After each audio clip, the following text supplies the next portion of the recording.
Pasteur, comment mettre en pratique la parole de Dieu?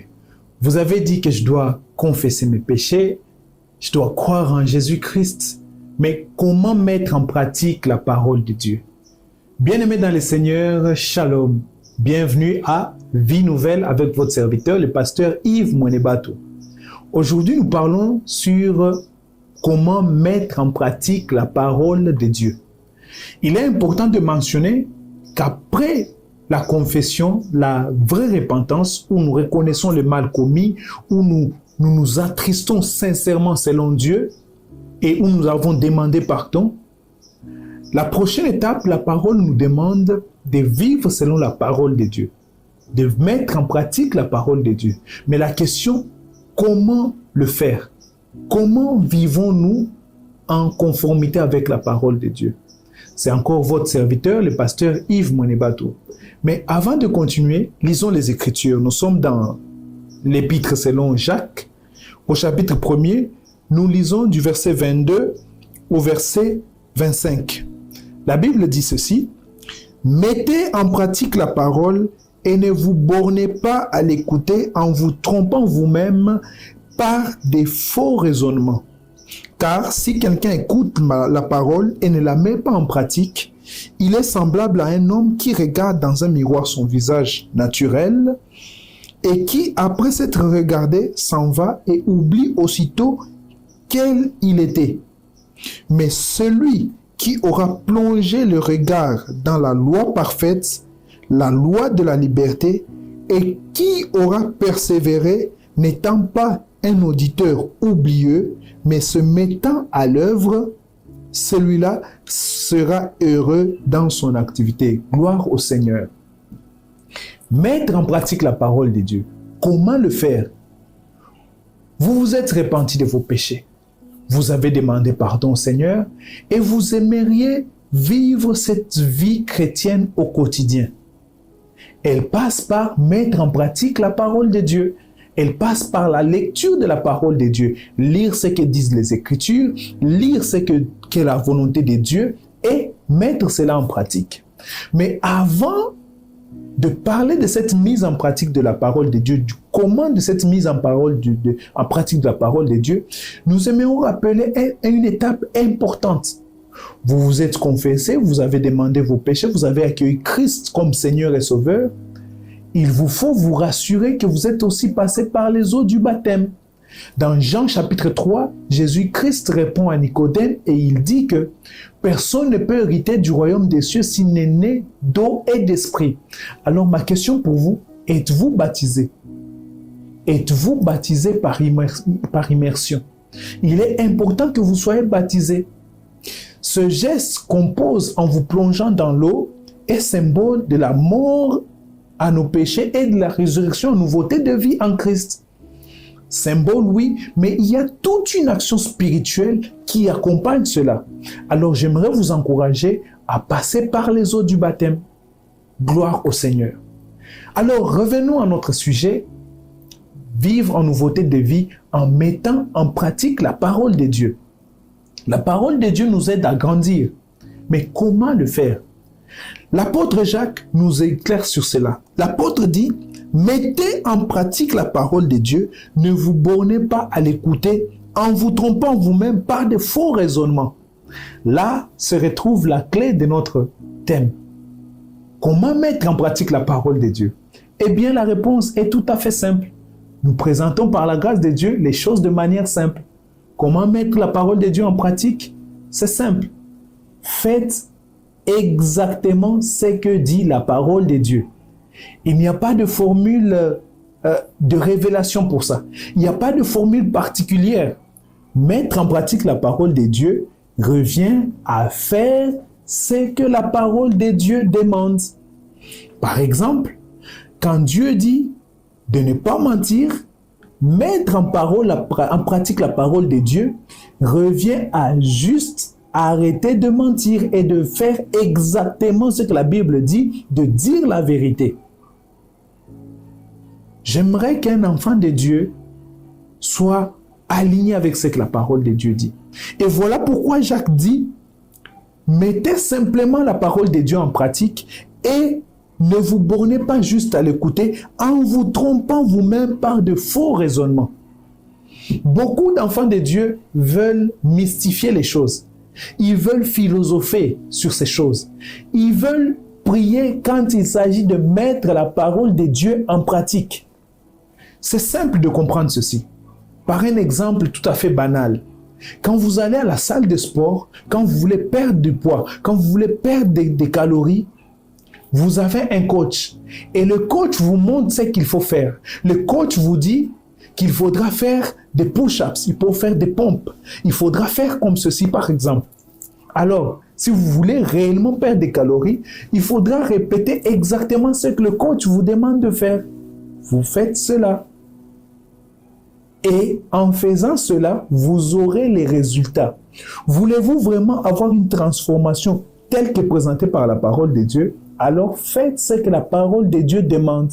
Et comment vous faites ce que la parole de Dieu demande? C'est en exécutant exactement ce que la parole de Dieu demande de faire.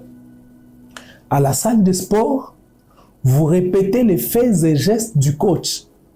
Nous aussi, en tant qu'enfants de Dieu, nous sommes appelés à répéter exactement ce que la parole de Dieu nous dit.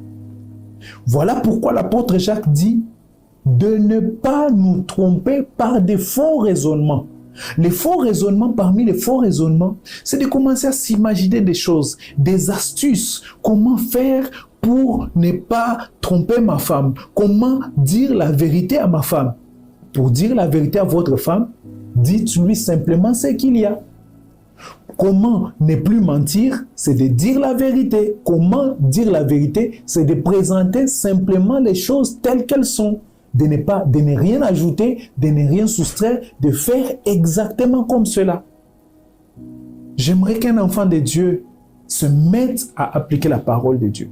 La Bible dit ici, ne vous bornez pas à écouter en devenant des auditeurs oublieux. La parole de Dieu est comme un miroir. Elle nous présente exactement qui nous sommes. Et c'est seulement en faisant ce qu'elle nous demande de faire que nous verrons s'accomplir de transformations dans notre vie. De la même manière dans la salle de gym, la première fois quand le coach vous demande de faire cela, quand il vous demande de faire des pompes, quand il vous demande de courir pendant 15 minutes à chaque séance, cela vous paraît difficile. Mais au fur et à mesure que vous répétez exactement ce que le coach vous demande, sans pour autant philosopher, sans pour autant le faire à votre manière, alors là, vous remarquerez les bons résultats attendus de votre salle de sport, de votre coach. Beaucoup ne voient pas des résultats dans leur vie chrétienne juste parce qu'ils ne font pas exactement ce que la parole de Dieu demande. Ils font cela à leur manière. Et bien aimé, laissez-moi vous dire, tant que vous ne ferez pas exactement ce que la parole de Dieu dit, vous ne verrez pas la nouveauté de vie dans votre vie. La Bible dit que si quelqu'un écoute la parole de Dieu et ne la met pas en pratique, il est comme un homme qui regarde dans un miroir son visage naturel et qui s'en alla oublie exactement ce qu'il était. Vous voulez mettre la parole de Dieu en pratique? Faites simplement ce que la parole de Dieu demande. Ne philosophez pas. Ne vous perdez pas dans des faux raisonnements. Faites simplement cela. C'est aussi simple que ça. Et c'est avec le temps que, en s'exerçant, vous constaterez que, à force de dire la vérité, ce ne sera pas facile au début.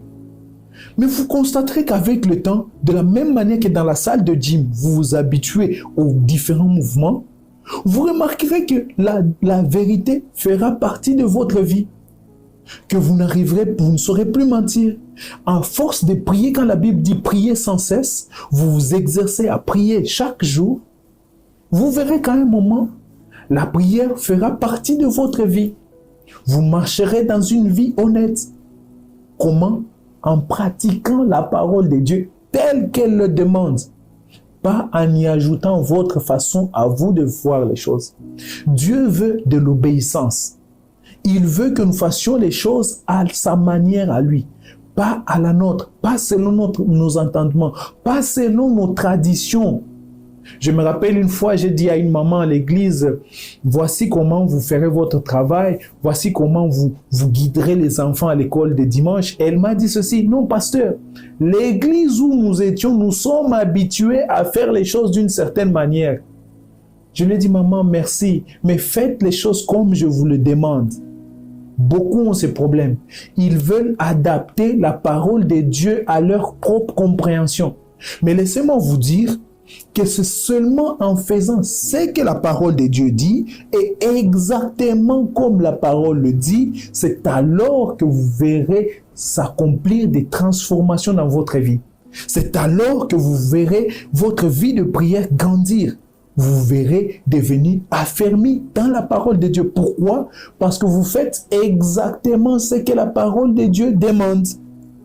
Et la Bible dit, c'est lui qui aura plongé les regards dans la loi parfaite, la loi de la liberté, qui aura persévéré, n'étant pas auditeur oublieux. Il faut aussi persévérer dans ce que nous faisons. Vous avez commencé une chose, continuez comme cela. Persévérez, résistez à la tentation.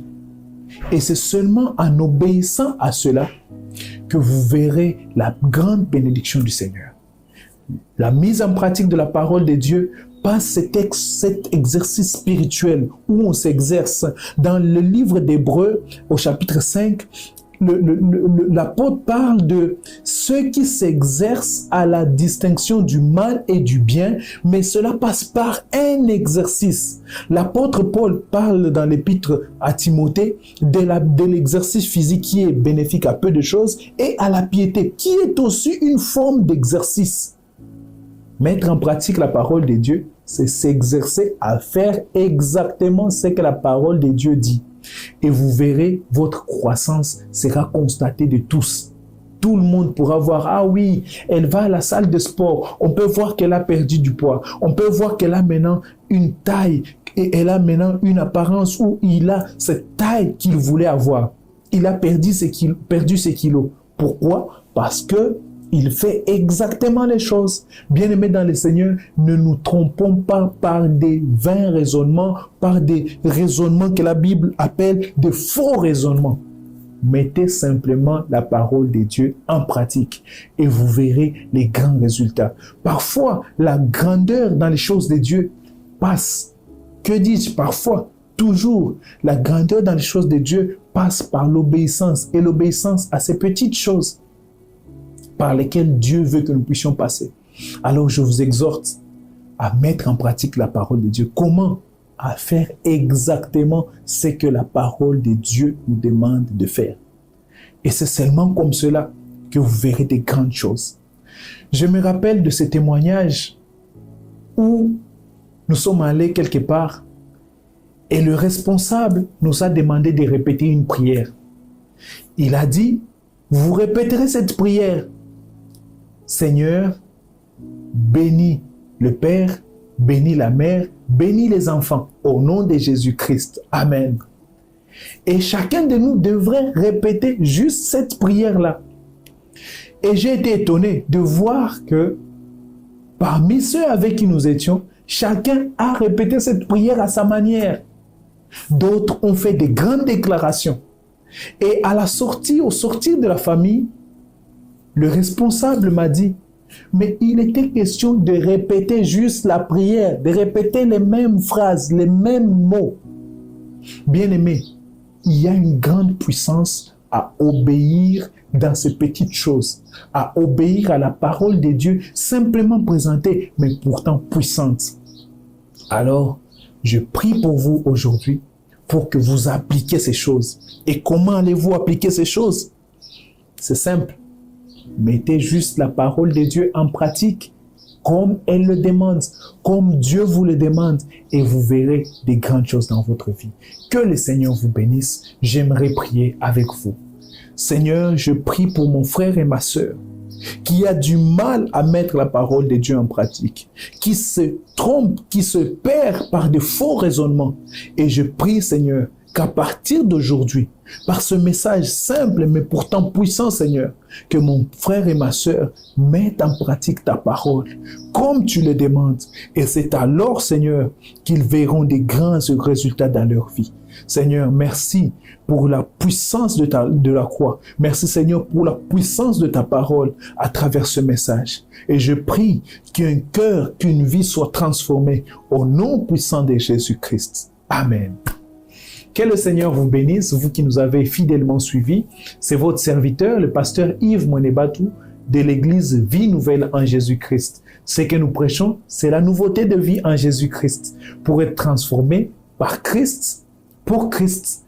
Alors, ne manquez pas de nous suivre sur toutes nos plateformes. Abonnez-vous, aimez, partagez sur Facebook, Evinej, Vie Nouvelle en Jésus-Christ, ou encore sur YouTube, Evinej, New Life in Christ. Et surtout, ne manquez pas de nous suivre sur la chaîne Metanoia TV tous les mercredis dans la matinée à 10h30 heure de Kinshasa et en rediffusion le même mercredi soir à 22h30. Que le Seigneur vous bénisse et à la prochaine.